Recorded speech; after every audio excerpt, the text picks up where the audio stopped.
দীর্ঘ 1 মাস সিয়াম সাধনার পর যথাযথ ধর্মীয় ভাব গাম্ভীর্য এবং উৎসব উদ্দীপনায় উদযাপিত হবে পবিত্র ঈদ উল ফিতর। প্রিয় দেশবাসী, বিশেষ করে ঢাকা মহানগরবাসীকে জানাই পবিত্র ঈদ উল ফিতরের অগ্রিম শুভেচ্ছা। ঈদ মোবারক। আপনারা জানেন, বরাবর মতো এবারও জাতীয় ঈদগাহ ময়দানে ঈদের প্রধান জামাত সকাল 8:30 ঘটিকায় অনুষ্ঠিত হবে। এখানে একত্রে প্রায় 35,000 প্লাস মুসল্লি ঈদের জামাত আদায় করবেন।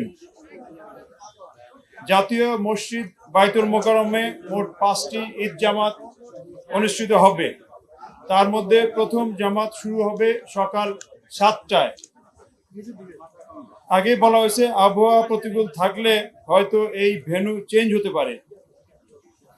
এছাড়া ঢাকা মহানগরীতে মোট 121টি ঈদগাহ এবং 1599টি মসজিদে মোট 1771টি ঈদের জামাত অনুষ্ঠিত হবে।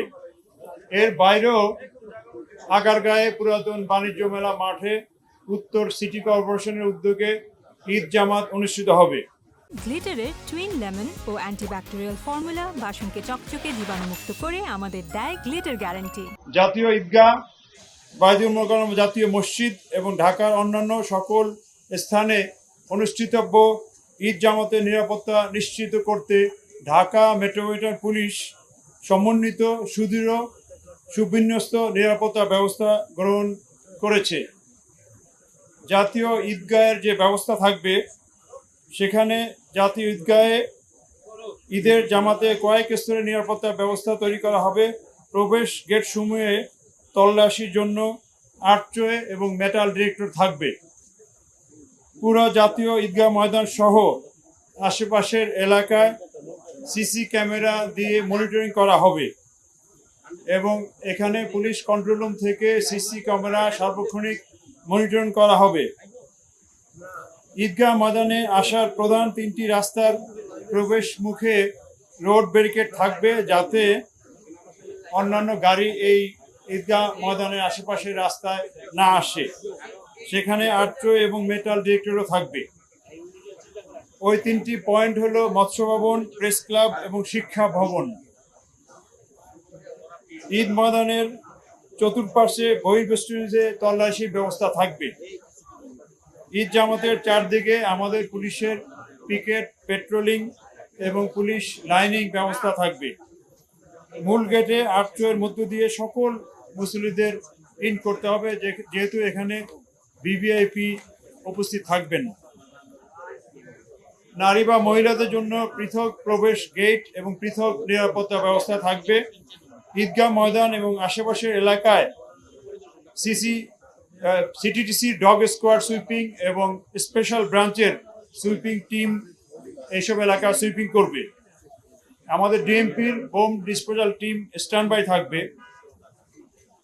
আমাদের স্পেশাল ফোর্স যেটা সোয়াট এবং সাদা পোশাকে ডিবি এবং সিটিটিসির সদস্যবৃন্দ মোতায়েন থাকবে, যাতে পুরা এলাকা ঘিরে অন্য একটা বিশেষ নিরাপত্তা ব্যবস্থা বলয় তৈরি করা যায়। কয়েকটা ওয়াচ টাওয়ার থাকবে, সেখান থেকে সংশ্লিষ্ট এলাকা মনিটরিং করা হবে। আমাদের অন্যান্য নিরাপত্তা বাহিনীর সাথে সমন্বয় থাকবে। সমন্বয় অনুযায়ী আমাদের ডিএমপির পুলিশ সদস্যগণ কাজ করবে। এছাড়া ফায়ার সার্ভিস হতে ফায়ার ব্রিগেডের ফায়ার টেন্ডার প্রস্তুত থাকবে। মেডিকেল হতে ইমার্জেন্সি মেডিকেল টিম থাকবে। বাইতুল মোকাররম কেন্দ্রিক যে নিরাপত্তা ব্যবস্থা, সেখানেও আলাদা প্রায় কাছাকাছি নিরাপত্তা ব্যবস্থা নেওয়া হচ্ছে। অন্যান্য ঈদগাহ সমূহে আমাদের পুলিশ যথারীতি মোতায়েন থাকবে। এখন জাতীয় ঈদগাহ কেন্দ্রিক যে ট্রাফিক ব্যবস্থাপনা, সেটি নিয়ে একটু জানাবো।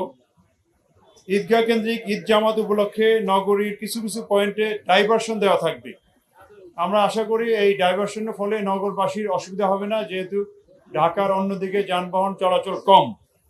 সেই ডাইভারশনগুলো থাকবে হলো আপনাদের মাধ্যমে একটু ক্লিয়ারলি জানানো, যাতে যানবাহন চালকরা আগে থেকেই অবগত থাকে। 0 পয়েন্ট ক্রসিং, সরকারি কর্মচারী হাসপাতাল, high court crossing, press club link road, পররাষ্ট্র মন্ত্রণালয়ের পিছনের গলি, ইউবিএল বা Paltan crossing, police control room gap, মৎস্য ভবন ক্রসিং, এইসব এলাকায় আমাদের ডাইভারশন থাকবে। এইসব এলাকা থেকে ঈদে যারা মুসল্লিগণ এসে পায়ে হেঁটে ঈদগাহে প্রবেশ করতে পারবেন। একটা বিষয়, অনেক গাড়ি দেখা যাচ্ছে যে ঈদগাহের এলাকার আশেপাশে ঢোকার চেষ্টা করে। আপনাদের মাধ্যমে জানাচ্ছি এই চেষ্টা যেন তারা না করে, যে ধরনের গাড়ি হোক না কেন। পার্কিং ব্যবস্থা যেটা থাকবে সেটারও কয়েকটা এলাকা আমরা বলে দিচ্ছি। গণপূর্ত ভবনের আঙ্গিনায় বা তার ভিতরে সরকারি কর্মকর্তা বা সমাজের বিশিষ্ট ব্যক্তিবর্গ বা সাংবাদিকদের পার্কিং থাকবে। পিডব্লিউডি অফিস তার এলাকায়, আইএবি ভবন, ইঞ্জিনিয়ার্স ইনস্টিটিউশন, সেখানেও থাকবে।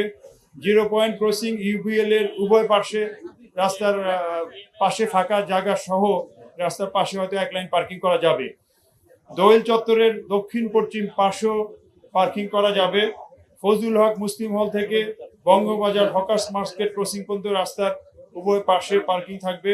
মৎস্য ভবন ক্রসিং এর পূর্ব দিকে কার্পেট গলি রোড ক্রসিং এর পাশে রাস্তার উভয় পাশে পার্কিং থাকবে। মৎস্য ভবন হতে শাহবাগ ক্রসিং রাস্তার উভয় পাশে এক লাইনে পার্কিং থাকতে পারে।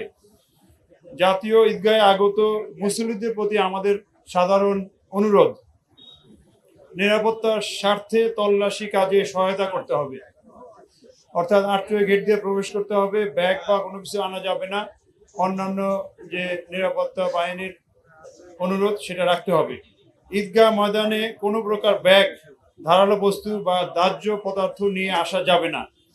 ঈদ জামাত শেষে তাড়াহুড়া করে না স্থান ত্যাগ করে সুশৃঙ্খলভাবে ঈদগাহ ময়দান ত্যাগ করতে হবে। সন্দেহজনক কোনো কিছু মনে হলে নিকটস্থ পুলিশকে বা 999-কে জানাতে হবে। এছাড়া যে কোনো প্রয়োজনে আমাদের ডিএমপি সহ অন্যান্য আইন শৃঙ্খলা রক্ষাকারী বাহিনীর সাথে আপনারা যোগাযোগ করতে পারেন। পরিশেষে পবিত্র ঈদ উল ফিতর বয়ে আনুক অনাবিল আনন্দ, এই প্রত্যাশায় আপনাদেরকে আবারও ঈদের শুভেচ্ছা এবং এই অনুষ্ঠান কভার করার জন্য আপনাদেরকে অশেষ ধন্যবাদ এবং কৃতজ্ঞতা। অবশ্যই বাড়তি নিরাপত্তা ব্যবস্থা আছে। আমরা 3 দিন আগে আমাদের মিডিয়া সেন্টারে বলেছি যে আমাদের ঈদ উপলক্ষে ফাঁকা ঢাকার নিরাপত্তা ব্যবস্থা সহ অন্যান্য ব্যবস্থাপনার জন্য আমাদের প্রয়োজনীয় সংখ্যক পুলিশ ফোর্স মোতায়েন থাকবে। ইভেন যেসব রাস্তায় ওভার স্পিডিং করে, 300 ফিট এলিভেটেড এক্সপ্রেসওয়ে অথবা এয়ারপোর্ট রোড বা যেখানেই ওভার স্পিডিং থাকবে সেখানে আমাদের পুলিশ সার্জেন্টগণ কাজ করবে ওভার স্পিডিং যাতে না হয়। ব্যাগ ক্যারি করা যাবে না। দাহ্য পদার্থ বা জানামাজ তো আনতে পারেন, জানামাজ অ্যালাউড। মোটামুটি ব্যাগ বা অন্যান্য দাহ্য পদার্থ এগুলো ক্যারি করা যাবে না, বা ছুরি বা এই জাতীয় জিনিসপত্র। মোবাইল ফোন ক্যারি করতে পারবে, তবে ভিভিআইপি এলাকায় অবশ্যই কারা ঢুকবেন সেটা নির্ধারিত আছে না, নিরাপত্তার সংখ্যা নেই। আর তারপরে আমাদের বিভিন্ন গোয়েন্দা সংস্থা মনিটরিং করতেছে, যদি কিছু হয় আমাদেরকে জানাবে।